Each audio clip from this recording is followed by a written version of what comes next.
Why do narcissists love bomb? So they may shower you with gifts or send you a lot of text messages, call you a lot, do all these things that makes them seem like they're fallen head over heel, maybe even fallen love at first sight with you to make you feel special.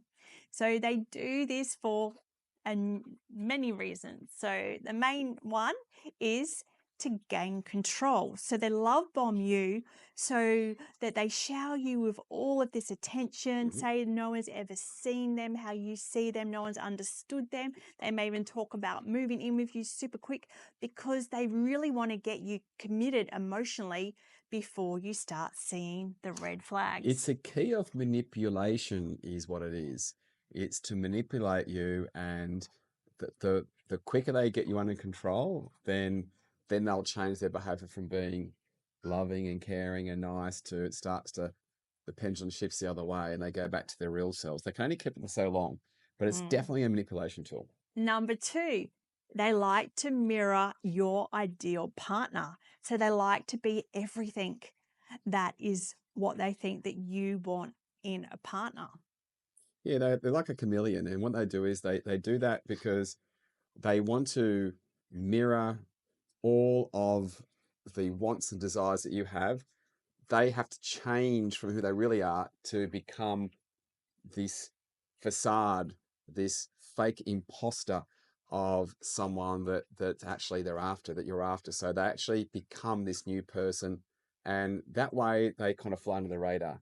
And that also helps with the manipulation. It helps them to be able to control, and it's all part of the master plan. Number 3, to create emotional dependency. What they do is they create a dopamine rush. This, I'm in love and I feel great. I found my soulmate. Everything is going great. So you get addicted to that feeling of love and connection, all the things that you've maybe been starved with. You're feeling this amazing experience because you're getting everything that you desire. So this dopamine hit. So what you're actually doing is they get you addicted to the dopamine rush, not to them, but the dopamine rush that they're making you feel. Yeah, and that's when then you find when they stop doing that. So once they have you, they ease back on that, and then it makes you feel needy and be needy towards them because you're not receiving that. It's really interesting. I've gone through that myself, and you have too, from a male's point of view, with women in the past before me, of course. Yeah. No, not from us because we're still together right now with our Fur baby. fur baby. But you can go from the dopamine rush, the high, to the low of depression.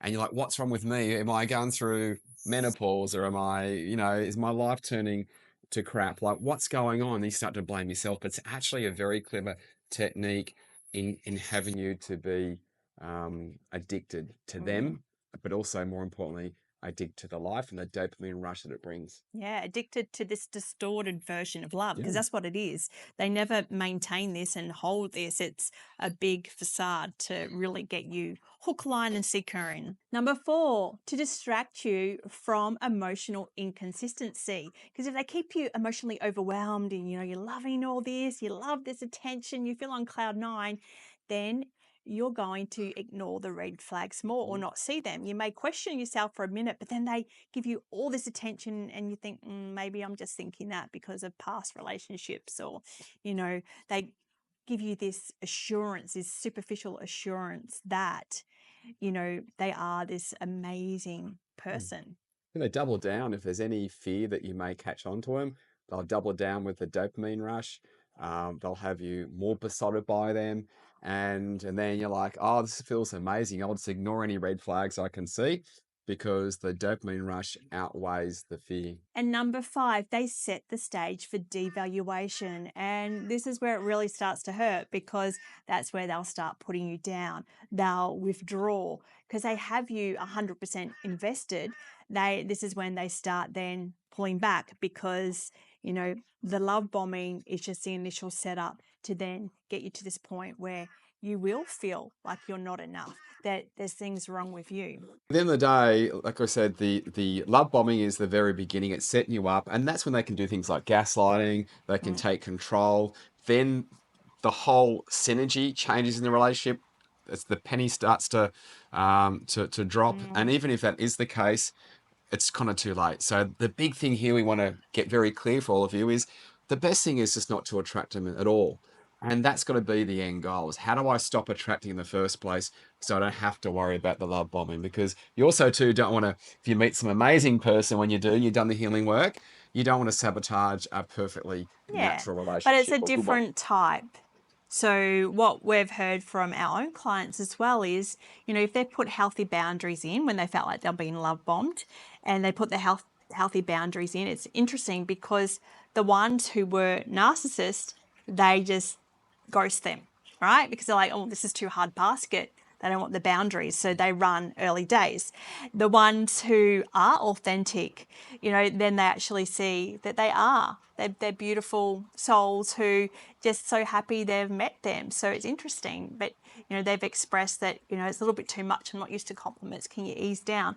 Then they're respectful on that and communicate. The narcissists, they usually take offense, and you start seeing some of their nasty traits come out. If they think that you're too much of a challenge, you're too difficult, and you won't fall for their trickery, then they'll run the other way. They want easy targets. They want something that they know that they can control and take advantage of. And if they haven't got that control, they will look for someone or the control with someone else. Yep. So if you've been ghosted, it's thank gosh for that, That's it. Dodged a because bullet. no decent person will just go and ghost you for having boundaries. Boundaries are the key to any relationship.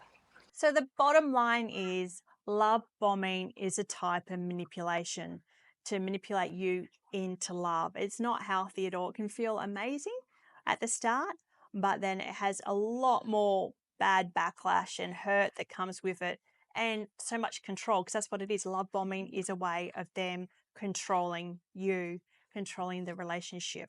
So if you feel like that's what you keep attracting, or you haven't healed from an ex that you've been love bombed, or maybe you've been love bombed right now, then comment enough and let us know, and we'll reach out to you and give you some advice.